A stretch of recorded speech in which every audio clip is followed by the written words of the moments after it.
দর্শক যুক্ত আছে আপনাদের সাথে এই মুহূর্তে ঢাকা মহানগর অতিরিক্ত দায়রা জজ কোর্ট প্রাঙ্গণ থেকে। আপনারা জানেন গত 4 আগস্ট 2024 সালে জুলাই বিপ্লবের ঠিক আগের দিন 4 তারিখে এখানে এই ঢাকা মহানগর দায়রা জজ প্রাঙ্গণে এখানে একটা ভাঙচুরের ঘটনা ঘটে, নাশকতার ঘটনা ঘটে। সেই নাশকতার ঘটনায় করা মামলায় 144 জনকে আসামি করে মামলা করা হয়। সেই মামলার সম্প্রতি আজকে সকালে 93 জন আওয়ামী আইনজীবীরা এখানে তাদের জামিনের জন্য আবেদন করেন এবং সেই আবেদনের প্রেক্ষিতে আজকে দুপুরে শুনানি হওয়ার কথা ছিল 2টায়। সেই শুনানি কোনো বিশেষ কারণে সেটা 3টা 30-এ করা হয়েছে এবং এই মুহূর্তে আপনারা সেই এজলাসের সামনে থেকে যুক্ত আছেন, দেখছেন এই শুনানি চলছে এবং এখান থেকে জামিন আবেদনের প্রেক্ষিতে যে শুনানি, সেই শুনানির পর এখানে আসামি যা সমস্ত আইনজীবীরা রয়েছে তারা তাদের হয়তো আত্মীয় স্বজনদের সাথে জামিন নিয়ে চলে যেতে পারবে, না হয় তাদেরকে কারাগারে প্রেরণ করা হবে। আপনাদেরকে যদি একটু আদালত প্রাঙ্গণের সামনের অংশটা দেখাতে চাই, তাহলে এখানে এই মুহূর্তে কিন্তু ঢাকা মহানগর দায়রা জজ কোর্ট প্রাঙ্গণে আইনজীবীদের সাদা পোশাকে একটা সয়লাভ কিন্তু আপনাদেরকে বলতে পারি, এবং সেই সাথে পাশে প্রিজন ভ্যানগুলো যেগুলো দাঁড়িয়ে রয়েছে সেগুলো কিন্তু জামিন আবেদন যদি মঞ্জুর করা না হয় তাহলে তাদেরকে এখান থেকে সরাসরি কারাগারে পাঠানোর যে ব্যবস্থা, সেই ব্যবস্থা কিন্তু এখানে রয়েছে। আমরা সকাল থেকে লক্ষ্য করেছি আদালত প্রাঙ্গণে এই মামলাকে কেন্দ্র করে যাতে কোনো অপ্রত্যাশিত ঘটনার সৃষ্টি না হতে না পারে তার জন্য বাড়তি নিরাপত্তার ব্যবস্থা করতে, এবং এখানে পুলিশ প্রশাসন, পর্যাপ্ত পরিমাণ পুলিশ প্রশাসন রয়েছে এখানে।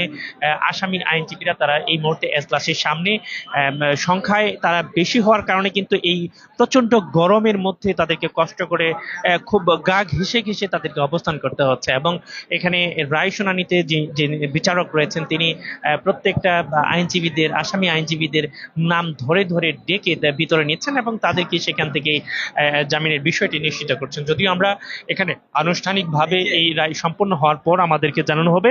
তবে একটা বিষয় আপনাদেরকে বলে রাখি, এই মুহূর্তে বিএনপি পন্থী আইনজীবীদের যারা আসামি রয়েছে তাদের ছাড়া বাড়তি কোনো বিএনপির সমর্থনকারী বা বিএনপির কোনো সংগঠনের কোনো নেতা কর্মীদেরকে কিন্তু আমরা এই মুহূর্তে আমরা দেখতে পাচ্ছি না। এবং এখানে আমরা যদি বলি জুলাই বিপ্লবের সাথে যে সকল সংগঠন জড়িত কিংবা আওয়ামী লীগের যে সমস্ত আওয়ামী সমর্থিত অন্যান্য আইনজীবী যারা রয়েছে তাদেরকেও কিন্তু কোথাও আমরা এখানে কোনো প্রতিবাদ স্বরূপ এখানে আসতে দেখিনি।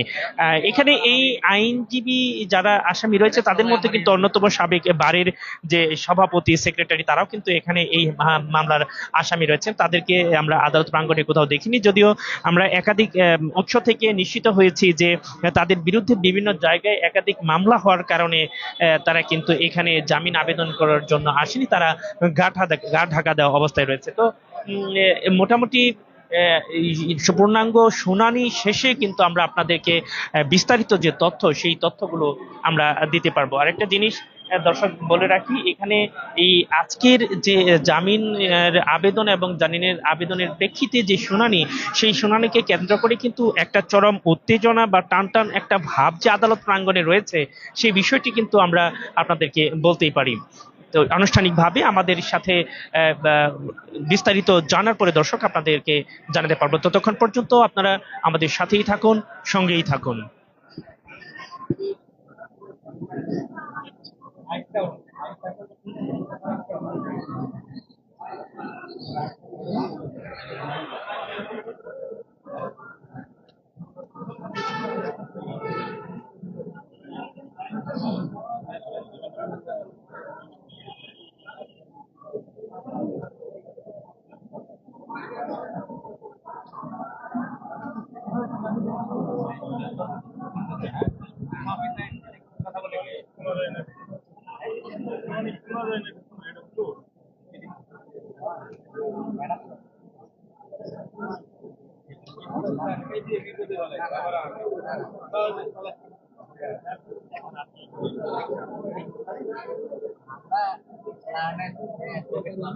আমাদের সেগুলো নিয়ে কাজ, আমরা কোনো পক্ষে বলতে পারবো না, কোনো পক্ষে নিয়ে আমাদের কাজে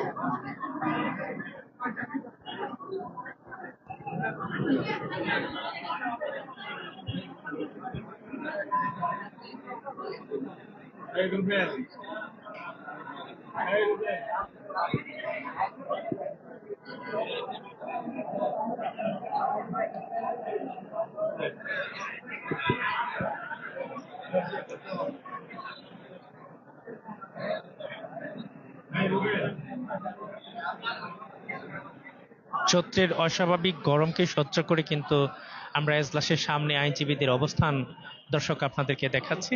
ভিতরে শুনানি চলছে, যদিও বাইরে থেকে অস্পষ্ট তেমন কিছু বোঝা যায় না।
দর্শক, বৈশাখী ডিজিটালের সাথেই থাকুন, আপনাদের সাথে আবারও যুক্ত হচ্ছে পূর্ণাঙ্গ শুনানি নিয়ে।